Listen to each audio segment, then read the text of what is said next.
বন্ধন news খবরের বন্ধন শুরু করছি আজকের খবর। কালী পুজো ও দীপাবলিতে পদকুকুর ও পশু পাখিদের শব্দবাজি থেকে মুক্তি দেওয়ার লক্ষ্যে সচেতনতার বার্তা নিয়ে জেলার বিভিন্ন প্রান্তে প্রচার অভিযানে নামলেন পূর্ব বর্ধমানে ভাতারে পশুপ্রেমী যুবক আমির শেখ। এদিন শহরে বর্ধমানে পায়রা নিউট্রিশন ওয়েলফেয়ার সোসাইটির ফর অ্যানিমেল নামক স্বেচ্ছাসেবী সংস্থার পক্ষ থেকে পশুপ্রেমী আমির শেখকে সম্বর্ধনা দেওয়া হয়। সূত্রের খবর, ভাতারে মুরাতিপুরের বাসিন্দা পশুপ্রেমী যুবক আমির শেখ দীর্ঘদিন ধরে পদকুকুরদের সেবা করার উদ্যোগে কাজ করে আসছেন। আসন্ন কালী পুজো উপলক্ষে পরিবেশ ভারসাম্য রক্ষা করতে শব্দবাজি ব্যবহার বন্ধ সহ একাধিক সচেতনতার বার্তা নিয়ে মানুষের কাছে পৌঁছানোর লক্ষ্যে বিভিন্ন জনবহুল এলাকার প্রচার অভিযান চালাচ্ছেন তিনি। আমির শেখের সামাজিক ও মানবিক কর্মকাণ্ডের প্রশংসা জানিয়ে স্বেচ্ছাসেবী সংস্থার উদ্যোগে তাকে সম্বোধনা করা হয়। সংস্থার পক্ষ থেকে এদিন সম্বোধনা পেয়ে আপ্লুত পশুপ্রেমিক আমির শেখ। এই ব্যাপারে তিনি জানান, এই সম্মান আগামী দিনে তার কাজে আরও প্রেরণা যোগাবে।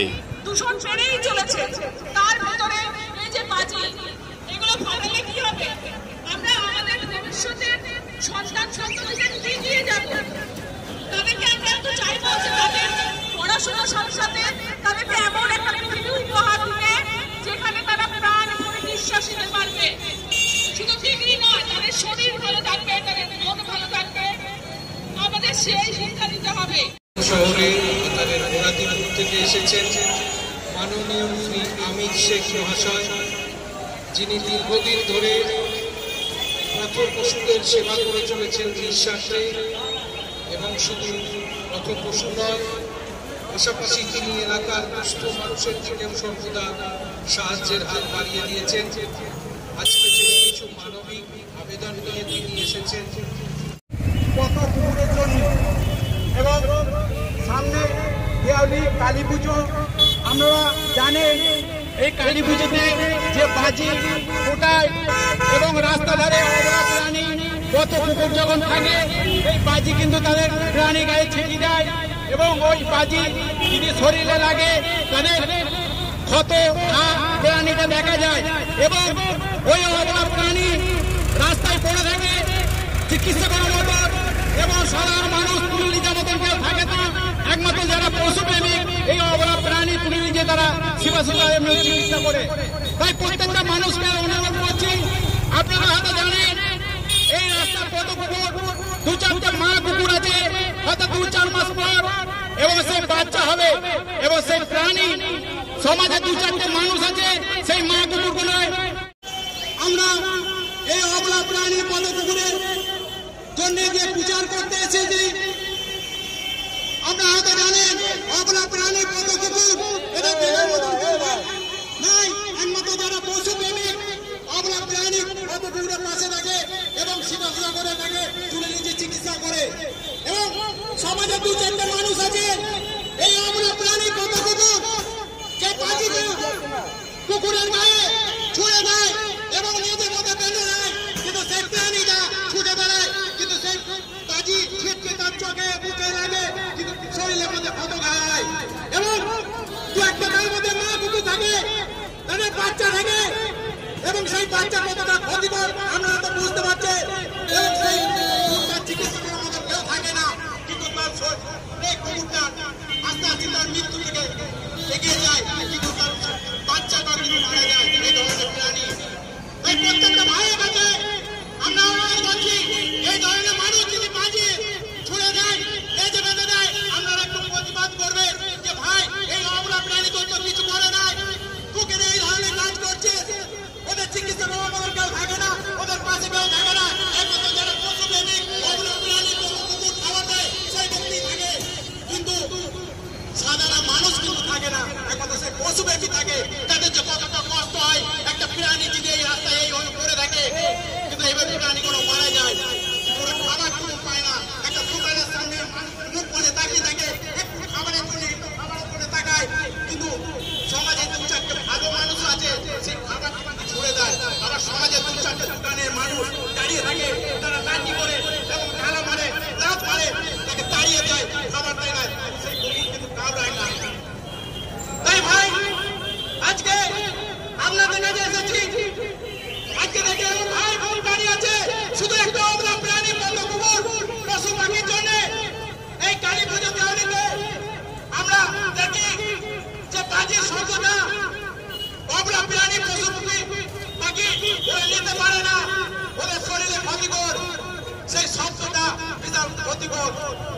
এবং দেখবেন অনুষ্ঠানে ডিজে বক্স বাজায়, গান তো হয় না, ডিজে শব্দটা কিন্তু বেশি হয়, কিন্তু বয়স্ক হাটের রুগী এবং মানুষ, সাধারণ মানুষগুলো তার সাইডে গেলে তার বুক ধড়ফড় করে, কিন্তু সেই ডিজে বক্সের ক্ষতিকর।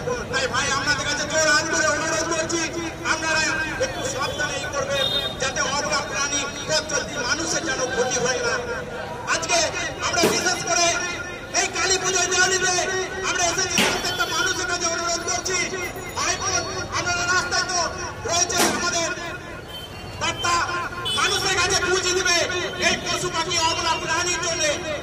এবং এই অবলা প্রাণী পশু পাখি রাস্তায় গাছে ডালে ঘুরে বেড়ায়, কিন্তু ওরা খাবার ঠিক মতো পায় না, কিন্তু রাস্তায় পড়ে থাকে এবং একটা দেবে দু একটা গাড়ি ড্রাইভার আছে চাপা দিয়ে চলে যায়, কিন্তু দাঁড়িয়ে গাড়িটা তুলে নিচে তার চিকিৎসা করে না এবং রাস্তা ধারেই পড়ে থাকে।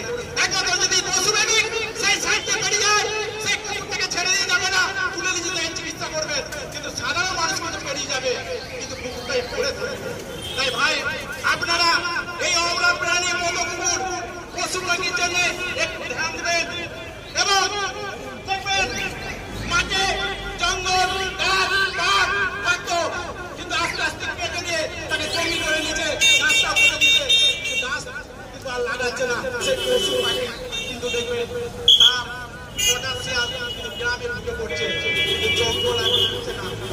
তাই ভাই আমরা অনুরোধ করছি, আপনারা অবলা প্রাণী পশু পাখিদের প্রতি একটু ভালোবাসা দিন এবং একটু পাশে থাকুন। আজকে আমাদের কাছে এসেছি শুধু একটা অবলা প্রাণীর কত পশু পাখির জন্য, আপনারা একটু খাবার একটু জল দেবেন। এবং আমরা দেখি তারের মধ্যে যদি বাড়তি খাবার কিনে বেঁচে যায়, কিন্তু ট্রেনের মধ্যে ভরে সেই ডাস্টবিনে ফেলে দিই, কিন্তু সেই খাবারটুকু বাড়ির সামনে আমরা একটা জায়গার মধ্যে দিই না। আপনারা এই ধরনের কাজ করবেন না, আপনি খাবার না সেই বাড়তি খাবারটুকু দেবেন বাড়ির সামনে, তাহলে প্রাণটা খেয়ে বেঁচে যাবে।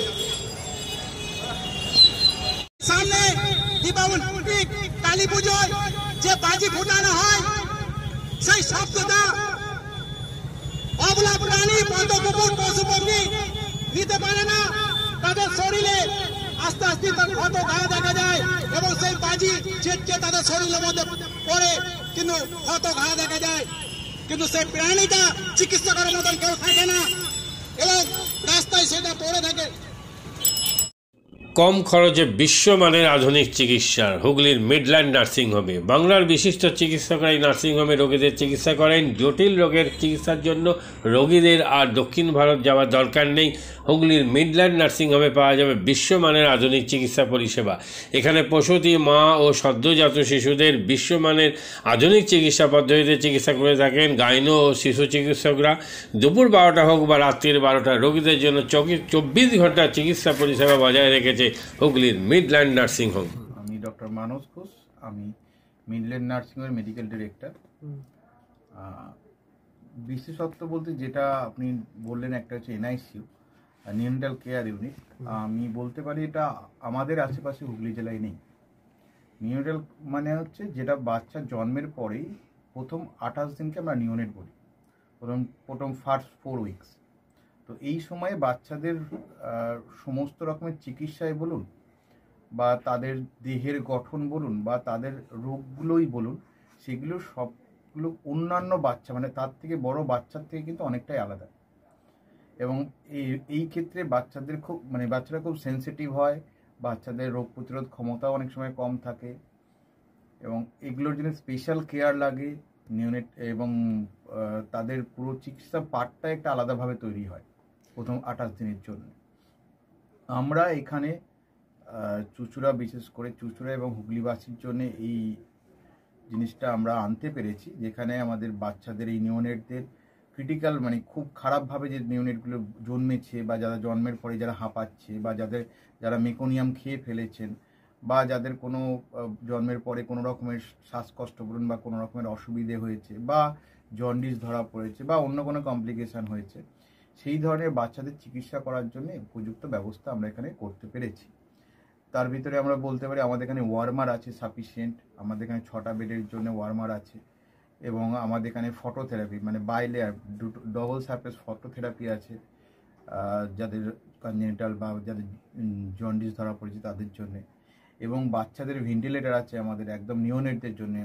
এই ভেন্টিলেটার সাধারণভাবে সব জায়গায় পাবেন না, এবং বাচ্চাদের বাবেল সিপ্যাপ যেটা একটা স্পেশালাইজ মেশিন, বাচ্চাদের যেহেতু ভেন্টিলেটার খুব বেশি লাগে না, কিন্তু বাবেল সিপ্যাপ বলে একটা জিনিস খুব বেশি লাগে তাদের অক্সিজেনের পরিমাণ কমে গেলে, তাদের শ্বাসকষ্ট হলে, সেটাও আমাদের এখানে আছে। এবং আমি কিছুদিন আগে আমাদের একটি বাচ্চা এখানে ভর্তি হয়েছিলেন যার শ্বাসকষ্ট হতে শুরু করেছিল জন্মের 6 ঘন্টা পর থেকে, এবং সুন্দরভাবে তাকে আমরা এখানে চিকিৎসা দিয়েছি। আমাদের এখানে দুজন খুব ইয়ং মানে এনথুজিয়াস্টিক পেডিয়াট্রিশিয়ান আছেন, ডক্টর মৈত্র এবং ডক্টর ঘোষ।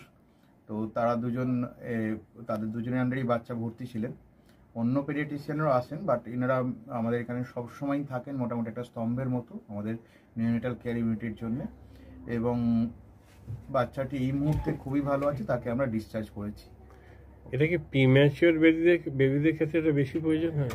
ভীষণভাবে প্রিম্যাচিওর বেবি যারা একটু আগে জন্মেছেন বা যাদের ওয়েট কম হয়েছে, এবং অনেক সময় মায়ের বা ওয়েট অনেক সময় বেশি ওয়েট হলেও যে সেটা ভালো সেরকম নাও হতে পারে, যেমন ডায়াবেটিসের ক্ষেত্রে হতে পারে, বা অনেক সময় বাচ্চাদের বারবার জন্মানোর পর সুগার ফল করছে, এটাও আমরা দেখি।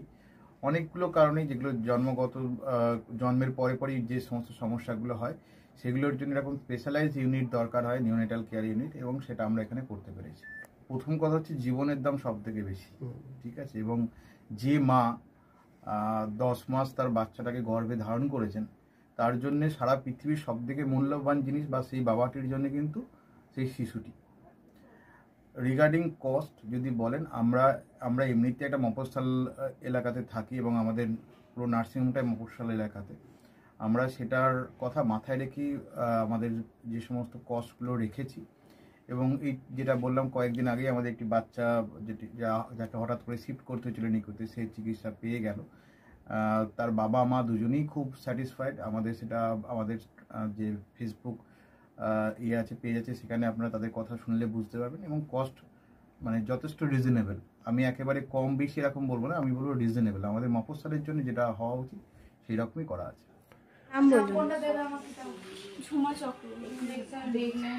আপনার কি বাচ্চা আছে? কতদিন অ্যাডমিট ছিলেন এখানে? 4 দিন, আজকে নিয়ে 5 দিন ছুটি, ডিসচার্জ নিয়ে 5 দিন। কোন ডাক্তারের মানে আন্ডারে হচ্ছে? কৌশিক ব্যানার্জি। আর বাচ্চাকে কে দেখছিল? শুভদীপ মিত্র, ডক্টর শুভদীপ মিত্র। বাচ্চার কি হয়েছিল? শ্বাসকষ্ট ছিল, আপনার স্যাচুরেশন পাচ্ছিল না, ফটোথেরাপি দিতে হলো। শ্বাসকষ্টের জন্য কি করতে হয়েছিল? ভেন্টিলেশন দিতে হয়েছিল।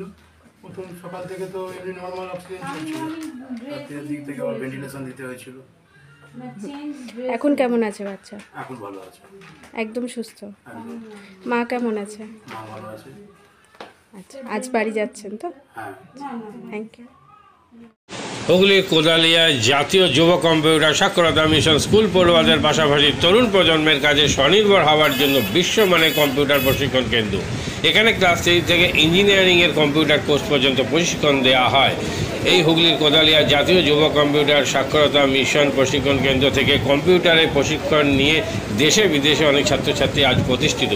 স্বল্প ফিতে ছাত্রছাত্রীদের বিশ্বমানের কম্পিউটার প্রশিক্ষণ দিয়ে এই কেন্দ্র এক বেঞ্জি দৃষ্টান্ত সৃষ্টি করেছে। বন্ধন নিউজের ক্যামেরায় ধরা পড়ল সেই দৃশ্য। নমস্কার, জাতীয় যুব কম্পিউটার সাক্ষরতা মিশন কোদালিয়া, আগে জুনিয়র ফ্যাকাল্টি। এখানে ক্লাস 3 থেকে ইঞ্জিনিয়ারিং অবধি সমস্ত রকম কোর্স করানো হয়, এবং তার সাথে সাথে প্রফেশনাল কোর্স যেমন সি++, Java, power BI, Tally, GST, web development, app development, power BI, extra সব রকমের কোর্স করানো হয়, কম্পিউটার কোর্স করানো হয়। এখানে ইংলিশ মিডিয়াম এবং বাংলা মিডিয়ামের দুরকম স্টুডেন্টদেরই সব রকম কোর্স করানো হয়।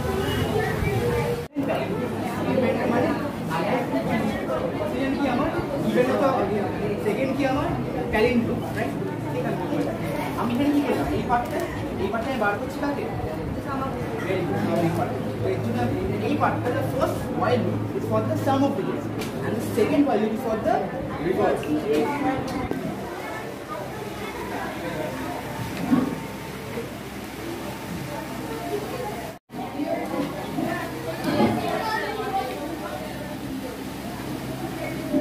মাদকাসক্ত যুবকদের জীবনের মূল স্রোতে ফিরিয়ে আনছে চুঁচুড়া নবজীবন ফাউন্ডেশন। আজ থেকে 7 বছর আগে পথ চলা শুরু হয়েছিল এই সংস্থার। হুগলি জেলা থেকে শুরু হয়েছিল নবজীবন ফাউন্ডেশনের কাজ। আজ গোটা উত্তর পূর্ব ভারতে ছড়িয়ে পড়েছে তার ব্যাপ্তি। জেলা ও রাজ্যের হাজার হাজার মাদকাসক্ত যুবকদের মানসিক ও শারীরিক চিকিৎসার মধ্যে দিয়ে সুস্থ জীবনের পথে ফিরিয়ে আনছে নবজীবন ফাউন্ডেশন। কি করে এই সংস্থাকে তিল তিল করে গড়ে তুলছেন বন্ধন নিউজ এর ক্যামেরার সামনে, সে কথা বললেন সংস্থার কর্ণধার চন্দন দাস। দেখি ওটার মধ্যে কি আছে বা পাড়ার বড় দাদারা করছে, আমিও একটুখানি করি, ফিলিংসটা কি সেটা দেখতে যাই। এবং একটা সার্টেন টাইমের পর কি হয়, সেটা ফ্রিকোয়েন্সিটা তখন অনেক বেশি থাকে, গ্যাপ থাকে যখন শুরু করে। পরবর্তীকালে যখন নির্ভরশীল হয়ে পড়ে সেই একটা সাবস্টেন্সের উপর, তখন সেটা থেকে বেরোনোর জন্য সে নানা রকম চেষ্টা করে, কিন্তু তার ওয়ে আউটটা জানা নেই যে কোন রাস্তা দিয়ে গেলে নেশা থেকেও বিরত থেকে সুস্থ স্বাভাবিক জীবনযাপন করা যায়। তো আমি ভাবলাম যে শুধুমাত্র আমি সুস্থ স্বাভাবিক জীবনযাপন করলাম, আমার জীবনের সার্বিক উন্নতি হলো, বা আমার যে সব এম বা আমি জীবনে যে জিনিসগুলো করতে পারিনি সেগুলো আমি ফুলফিল করলাম, তাহলে তো শুধু আমার কথাই ভাবা হলো। তাহলে আমি এরকম কিছু কাজ করি যাতে আমার মতো আরও 5 জন আমার দ্বারা উপকৃত হয়। এবং একটা সার্টেন টাইমের পর যখন মানুষ চায় যে ফিরতে, অথচ তার কাছে রাস্তা থাকে না, তখন এই একটা WHO ওয়ার্ল্ড হেলথ অর্গানাইজেশন একটা প্রসিডিওর বার করেছে।